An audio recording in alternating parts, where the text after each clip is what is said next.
Bago magsimula ay naghahanda na muna ang bida na mag-record para may mai-upload na ito sa channel ni Mang Kanor. At nang nagsimula na ang hudyat at ganun din ang pagsisimula ng kanyang recording. At nagtaka ang bida na biglang may isang anino na lumitaw. At naghahanda na ang bida sa kanyang paglusob na sinasabi ng bida na ipapakita niya kung ano ang mga pinagpraktisan niya. Nang nagkasalubong na ang kanilang espada, ay may isang kapareho niya ng mukha ang kanyang nakaharap. Subalit na overpower niya ang kanyang kalaban dahil nawala ang kanyang porma. Sumugod si Yun Sung gamit niya ang isang dagger sa kanyang kamay. At kanya naman itong nataman sa balikat, subalit ang kanyang kamukha ay nakahanda pa rin ito. Napaatras ang ating bida, at sumugod ulit ito na may dalawang sandata sa kamay, isang mahabang espada at isang dagger sa isang kamay. Binato niya ang dagger sa kanyang kalaban, subalit ito ay nasanggalang niya. At pagpamit ng bida sinalo niya ang dagger sa harap ng kalaban, at agad niya itong sinaksak. At nagpapahayag na ang notification na natalo na niya ang halimaw. At nakapasa na siya sa pagsusulit, at nakuha niya ang bagong record sa 38 na segundo lamang. At sinabi ng system na dahil sa epekto ng pro bystander, maaari mong piliin ang iyong palayaw o magparehistro bilang anonymous, kasabay sa paglaho ng kalaban kasabay din natapos ang kanyang pagre-record. At nakalabas na si Yun Sung sa pagsusulit, naabutan niya ang mga manlalaro doon na nagkagulo. Na pinag-uusapan nila ang nanakuha ni Ashura ang new record na pinakamabilis na tinapos ang entrance test. At hindi sila makapaniwala na si Ashura na ang naging number 1. At tinignan ni Yun Sung ang scoreboard at siya nga ang pinakauna, at pangalawa si Lucifer, at pangtatlo si Vera. At napangiting inisip ni Yun Sung na kung alam ko lang ang tungkol sa scoreboard, baka mas iningatan ko ang aking performance para hindi ako lumitaw doon. Sinasabi nila na ang mga hindi opisyal na nakaranggo na mga manlalaro ay sasali rin pero hindi kaya nilang itago ang kanilang mga kasanayan. Masyado nang mahalaga. Magiging maganda kung mag-activate ang narcolepsy ng kaunti pang oras kaysa karaniwan.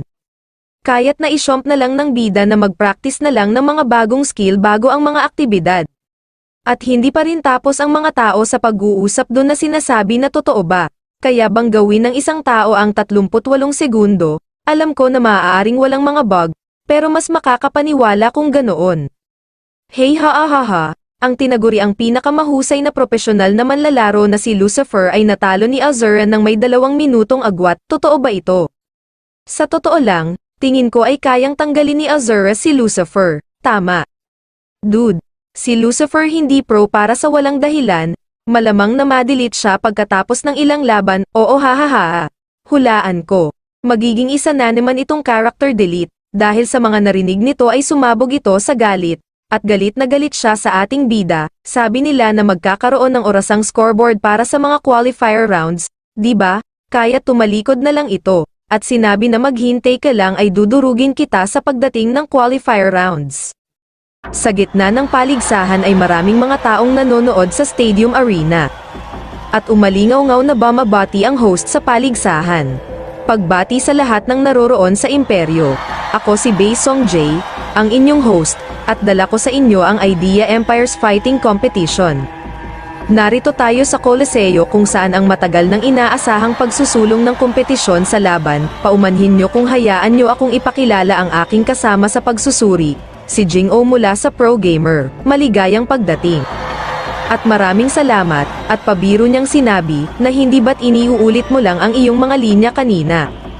Hahaha. Ito ay isang magandang pabor para sa mga bagong dumating na hindi narinig ang introduksyon. Commentator Hong, anong naisip mo sa mga nakaraang 2 laban mula sa mga division ng antas 100 hanggang 200 at ang antas 200 hanggang 300? Sa totoo lang hindi naman sila ganoon kagaling. Parang walang gaanong kapansin-pansing mga manlalaro ngayon.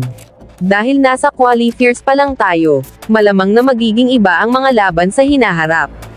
Tama iyon, maraming propesyonal na manlalaro ang naglaan ng kanilang lakas upang gamitin ito sa opisyal na mga laban. Oo, sumasang-ayon ako, higit sa lahat, nakakalungkot na hindi dumating ang matagal nang hinihintay na manlalaro na si Azura. Oo, asahan ko rin iyon matapos marinig na makikilahok siya, bagaman nakakalungkot, dapat nating isipin na may kanya-kanyang dahilan si Azura. Tama nga, mas nakakalungkot nga hindi lang dahil sa pagsusumite niya ng pagsali sa kanyang YouTube channel, kundi dahil na rin sa pagkakakuha niya ng unang pwesto sa test scoreboard. Malaking bagay iyon, maraming tao ang nag-isip na inaasahan nga mula kay Azura. Higit sa lahat, ano ang iyong opinyon sa mga paparating na laban sa ilalim ng antas na 100? Commentator Hong. Ako'y may mas mataas na mga asahan kumpara sa mga naunang laban. Oh, iyon ay dahil maraming mga profesional ang makikilahok dito, tama ba? Tiyak, at higit sa lahat, ang laban kay Lucifer, dahil siya ang nangungunang pro gamer, sinungaling ako kung sasabihin kong hindi ko iyon inaabangan. At ang kanyang kaaway na si Ark ay sasali rin, aabangan ko rin ang kanilang laban. Dahil alam na nila ang mga kahinaan ng isa't isa, kailangan silang maging maingat, siguradong maraming iniisip ang mga ito habang nasa kanilang mga kwarto. Habang tayo'y nagsasalita, nakakuha na tayo ng isang interview sa kanilang dalawa. Ngayon, kumonekta tayo sa reporter na si Karen Davila. Magandang araw sa inyong lahat, ito si reporter Karen Davila mula dito sa ibaba nag-uulat. Ikaw ba'y isa sa mga manlalaro na makikilahok sa pinakainaabangan na laban, tama? Pahintulutan ninyo akong ipakilala si Player Ark, magandang araw sa inyong lahat. Paano mo naramdaman ang laro pagkatapos mong mag-login sa IDEA para sa unang beses? Mas magaan kaysa sa ibang laro, kaya medyo nagulat ako, mas kaunti ang lag at mas malinaw kumpara sa ibang virtual realities. Ano ang iyong naiisip tungkol sa laban ngayon? Wala akong malalaking asahan, gagawin ko ang aking makakaya, lalo na't kasama si Lucifer at iba pang mga manlalaro. Sa huli kong katanungan, sino ang itinuturing mong pinakamalaking hamon sa lahat ng antas? Ayun ay si Ashura, tugon ni Ark nito. At bakit naman si Ashura, ang tanong na haliparot na si Karen. At kinakabahan sagot ni Ark, na dahil siya ang pinakamahusay na manlalaro na umiiral dito sa IDEA.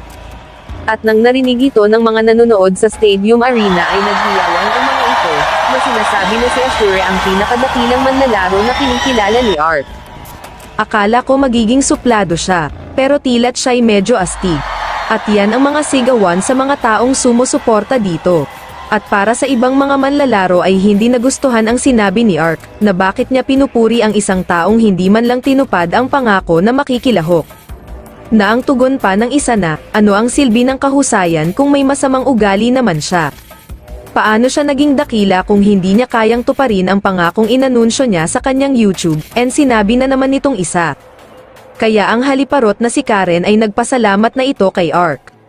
At nang papaalis na si Ark, ay nag-introduce na ito sa next na player, na susunod na, katulad ni Ark. Narito ang isa sa pinaka-inaabangan na manlalaro sa sub-level 100 division. Na walang iba, na kundi si Lucifer na bumabati sa inyo. Subalit dahil sa barumbado at napakagaspang ng pananalita ni Lucifer ay hindi ito nagustuhan ng nanonood, na sinasabi na ano ang pag-uugali yan. Kahit papaano ay napagpigil pa si Karen at pilit niya kinakalma ang kanyang sarili na tinanong si Lucifer na, ano naman ang iyong naiisip nang magrato ka sa IDEA para sa unang beses? Subalit sinagot lang siya ni Lucifer na, well, tila okay naman. Kahit inis na inis ito sa sagot ni Lucifer, tinanong ni Karen si Lucifer kung ano naman ngayon ang naiisip mo tungkol sa laban ngayon. Mayabang na sinagot ito ni Lucifer na, obvious naman na ako ang mananalo. Ngumiti na lang si Karen na sinabi niya na yan naman ang inaasahan na kay player Lucifer na laging puno ng tiwala sa sarili. Subalit sa isip niya ay baka may masabunutan na ito sa unang pagkakataon kung hindi siya makapagtimpi sa kayabangan nito. At sa huling tanong ni Karen, ay sa huli, sino sa mga manlalaro ang iyong pinakamabigat na iniintindi, si Player Ark ba o si Azura? Nag-iba ang kanyang mukha nang narinig niya ito, at tumalikod ito bigla at sinabi, wala, ito'y isang itinuturing na katotohanang ako ang pinakamahusay na profesional na manlalaro, kaya't nakakadiri para sa akin na may kumpara sa isang baguhan tulad ni Ark, at mas nakakainsulto na ihambing sa isang karaniwang manlalaro tulad ni Azura. At wala na lang nasabi si Karen dahil bigla na lang siya itong tinalikuran. At pahabol na sinabi ni Lucifer na, hindi mahalaga kung gaano siya kahusay, siya'y isang amateur sa pinakamahusay. Mukhang hindi mo alam kung bakit profesional ang isang profesional. Tapos na ako dito. At wala nang nagawa si Karen dahil iniwan na lang ito bigla. Kaya nagpasalamat na rin si Karen na sinabi na ito si Karen Davila nag-uulat balik na sa inyo dyan. Kahit ang mga commentator nasa taas, ay hindi rin maganda ang mukha dahil sa mga salita ni Lucifer. Napasabi na lang si commentator Hong na si Lucifer ay maaaring magaling, ngunit tila immature sa kanyang pag-uugali bilang isang tao. Sa nakaraan video natin guys, sino kaya ang anak ng chairman dito ang nakilahok, si Ark ba o si Lucifer? Gusto ko si Lucifer ang anak ng chairman para maganda ang tunggalian ang magaganap. At balik tayo, habang tumawa na lang ang kasama ni commentator Hong na sinabi na maaring dahil siya ay may malaking tiwala sa kanyang sarili. Subalit hindi sa ngayon si commentator Hong nito, dahil sa hindi pa rin kaaya-aya ang pag-uugali nito. At tumawa na lang ulit ito na sinabi ka commentator Hong na, ang mga manonood na matagal nang nanonood ay alam kung paano magpapatuloy ang mga qualifiers, ngunit mayroon ding mga bagong sumasabay. Para sa mga taong iyon, gusto mo bang ipaliwanag muli ang proseso? Tanong nito kay commentator Hong. Kaya sinabi naman ni commentator Hong na, hindi talaga, tulad ng alam mo, ang idea ay sobrang sikat sa buong mundo na itinuturing itong isang industriya. Dahil dito, ang mga pagsusulit ay isang bagay na hindi pa nararanasan sa iba pang mga kompetisyon, ito ay walang iba kundi ang Time Attack Dungeon Clear. Oo, ito nga'y isang paraan na hindi pa natin nakikita dati. Tama iyon, lahat ng mga kalahok ay papasok sa mga individual na dungeon. Hindi katulad ng normal na mga dungeon, ang dungeon na ito ay binubuo lamang ng 3 boss. Sa anumang palabas ay pawang magkakapantay ang lahat ng estadistika, at ang parehong pamamaraan ang gagamitin sa mga final. Ngunit hindi katulad sa mga final, hindi maaaring gamitin ng mga manlalaro ang anumang mga kasanayan, ito ay tulad ng application test. Nakatawa sumagot ang kasama ni commentator Hong na parang iniisip nila ang mga user na nasa antas na isa. Tumpak, nais lang nilang subukan ang kontrol ng bawat user. Oh, ibig bang sabihin nito ay ang mga unang makakatapos ng dungeon ang siyang makakapasok sa final? Oo, tama iyon, ang 32 manlalaro na unang makakatapos ng dungeon ang magpapatuloy sa susunod na yugto. Bukod dito, kukolektahin at ililista rin ang bawat tala ng laban, sapagkat gusto ng mga Koreano na makakita ng mga bagay na nakararango. Susunod na ang mga laban sa sub-level 100 division ng Empire's Fighting Competitions. Mag-uumpisa na ngayon, mangyaring manood, nandoon pala ang ating bida na nunod lang sa mga kaganapan. Na lahat ng kaganapan ay napanood niya, na tumayo na ito na sinasabi na, amateur pala. Ngayon, hayaan mong ipakita ko sa iyo ang isang propesyonal na mas masahol pa kaysa isang baguhan. Yan ang mga katagang sinabi niya, dahil sa mga narinig sa sinabi ni Lucifer kanina, habang nagsuot ito ng kanyang maskara. Mukhang nag-iinit na ang laban kahit hindi pa sila nagkalaban ng harap-harapan, at may magandang laban tayong aabangan nito sa huli. At makikita natin sa malaking monitor na nakikipaglaban na si Ark at maganda ang kanyang pinapakita niyang performance sa laban nito.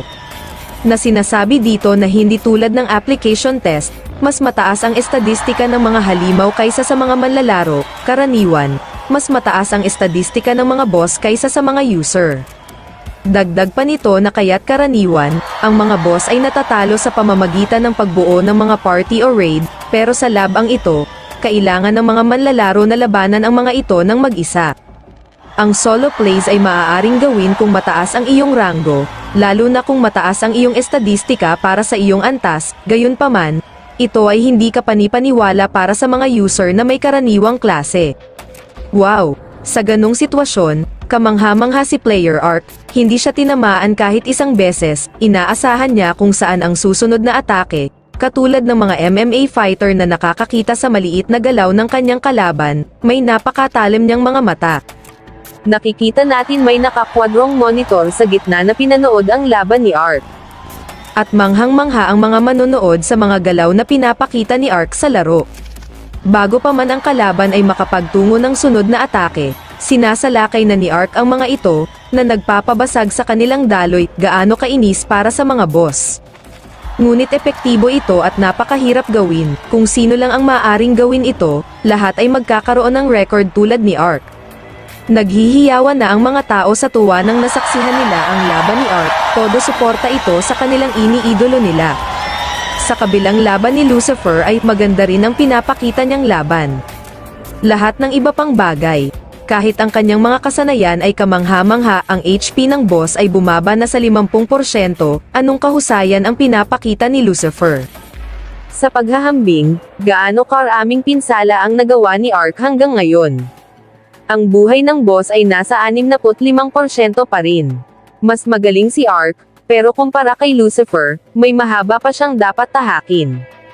Mayabang na iniisip ni Lucifer na ito ang kanyang inaasahan, ang gorelyang ito ay walang kwenta para sa akin. Mahirap mang sabihin ito, pero sa manlalarong si Lucifer ay siya ay kamangha-mangha. At mayabang na naman na iniisip ni Lucifer na, ang pagputol sa kanilang rhythm ay simpleng bagay lamang. Ngunit para maging propesyonal, kailangan mo ng lakas. Ano kayo ngayon mga baguhan? Ang pagkapanalo sa kompetisyon ay tiyak na ako ang mananalo. At ang aking record ay magiging number 1 din. Nakakabagot.